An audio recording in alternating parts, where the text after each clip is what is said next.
I think it's ridiculous to destroy campus property like that. It's disrespectful and disrespectful to the people you're living with. More and more students are getting caught for taking part in the latest TikTok challenge. Fargo police need some help identifying this person. We'll tell you why.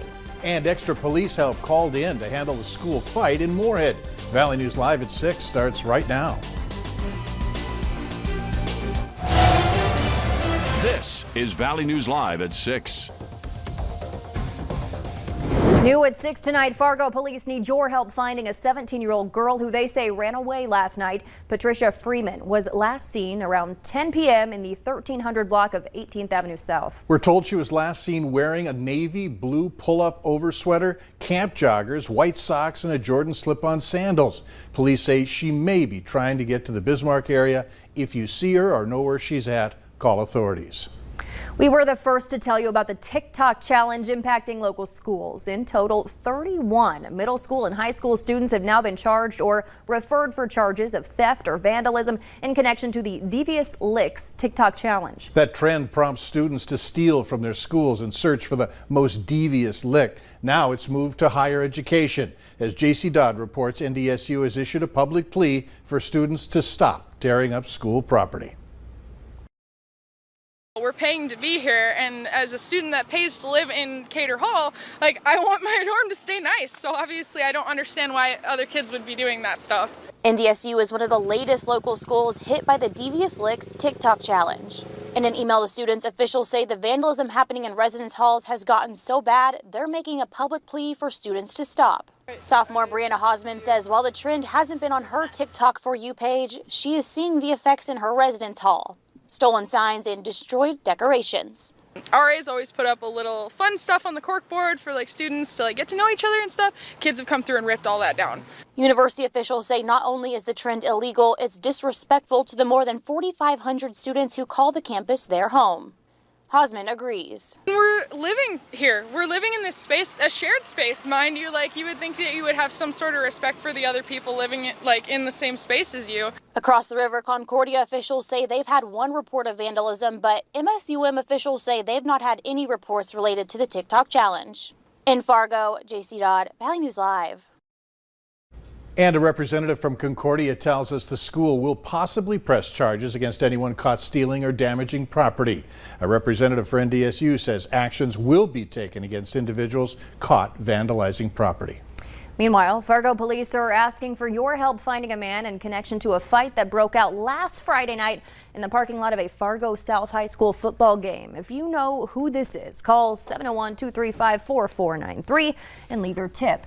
38-year-old Alicia Mayo of Fargo has already been arrested in the case for resisting arrest. Police say 2 juveniles were taken to detention, one for obstructing, the other for simple assault, preventing arrest, and simple assault on a peace officer. The exact details surrounding that fight have not yet been released. Criminal charges are possible for the many Minnesota students involved in fights at 2 different schools over the last 48 hours as police continue their investigations. We first told you last night about a brutal assault caught on camera at Wadena Deer Creek High School late Tuesday night, leaving one student with extensive injuries. We were again the first this morning to tell you about another fight, this time at Moorhead High, that put the school on lockdown for nearly 30 minutes and prompted a large police presence. In a statement to Valley News Live this afternoon, Wadena officials say they're working with law enforcement and reviewing safety and security measures at the school. Meanwhile, Moorhead police are dispelling several rumors tonight, saying while there were 8 students involved in this morning's brawl, there were not any weapons. Got a story idea? We want to hear from you. Our whistleblower hotline is available 24 hours a day, 7 days a week. Just call 701-237-6576 and leave your tip. We'll do our best to get to the bottom of it. The rain fell so hard this afternoon you could hear it as it landed on our studio roof in South Fargo.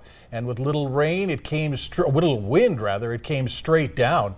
Let's find out if there's any more to come this evening. Hutch? Thanks, Mike, and good evening, everyone. As we look from the Dakota Magic Casino off to the east, you can see towering thunderstorm clouds These are impacting Otter Tail County and Wadena County as they move northward. Right now, out at the Dakota Magic Casino, things are quiet. And right now on the radar, there's just a narrow band of showers and thunderstorms impacting a few areas. Otter Tail County from Fergus Falls through the southern half, including Otter Tail Lake, New York Mills, and now the Wadena area seeing showers drifting northward at a slow pace. They're moving so slow that you can expect healthy rainfall amounts of at least a couple tenths in many areas. Here's that narrow band. From Colfax through the FM area, we have just hit and miss showers, but they can be locally heavy if you're under one of these orange pixels. That's coming down in buckets, and that's what happened over the station. So even across the FM metro area, rainfall amounts are going to be highly variable, as will be the case from central Polk County to eastern Polk County, where there is none. Spotty showers along this axis from Lake of the Woods through the Fargo area, north and west of that line, extremely quiet. But we have more rain to talk about. Just not all of us. I'll have details in your hour-by-hour forecast on soggy conditions for Friday, but this evening temperatures stay in the 60s, cloudy skies and hit and miss showers for a few areas. More on the forecast in a minute. Look forward to it. Thanks, Hutch. Testing for COVID-19 is up almost 30% compared to September of last year. North Dakota Health Department officials say last year the daily average for the month was 5,600. This year it's risen to more than 7,300. Disease Control and Forensic Pathology Section Chief Kirby Kruger says he thinks the increase is due to the uptick in demand for testing. The testing dynamic has changed a little bit. Last year at this time, we were largely running PCR tests, which are laboratory-based tests. This year we have the rapid antigen tests that are available, so people can, do a rapid antigen test, or they can do the PCR test. Although testing is up for September, Kruger says testing is down overall. He says the state peaked with testing last November when there were 14,000 tests performed on some days.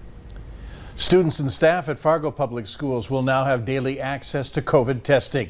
The school district is opening a testing location on Monday. This site is at the South High School in room C11. You'll enter through door 4 on the north side. It opens from 8 to 5 Monday through Friday.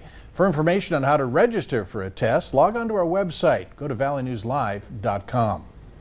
The Minnesota Department of Corrections is working to make sure its inmates are being vaccinated. As of this week, about 80% of prisoners in the state are fully vaccinated, while the immunization rate for corrections employees is just over 65%. At some prisons, it's lower. A new mandate took effect this month, which requires all state employees to either be vaccinated or submit a weekly COVID test. Due to an increase of COVID-19 cases and hospital staffing shortages, the waiver for temporary nurse aid registration has been extended. That waiver was set to expire October 31st, but has been extended through December 31st. All temporary nurses will now be able to work in the state through that date without having to re-register. Any nurses interested in applying can contact the Nurse Aid Registry at the number on your screen. We're still receiving calls from some DirecTV customers who are having reception problems with the Channel 11 signal. Well, DirecTV tells us, and they continue to tell us, their equipment is not properly receiving our signal. However, our signal is functioning normally. We are working together to get this issue fixed. Later on Valley News Live at 6, troubling numbers for murders in Minnesota. We ask the experts what's leading to more killings.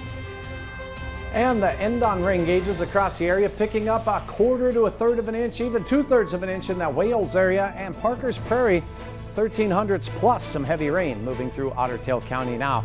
Radar estimates show some got over an inch in last night's showers. There's a few more for your Friday outlook. Raindrops will fall on your head tomorrow as well. Details next.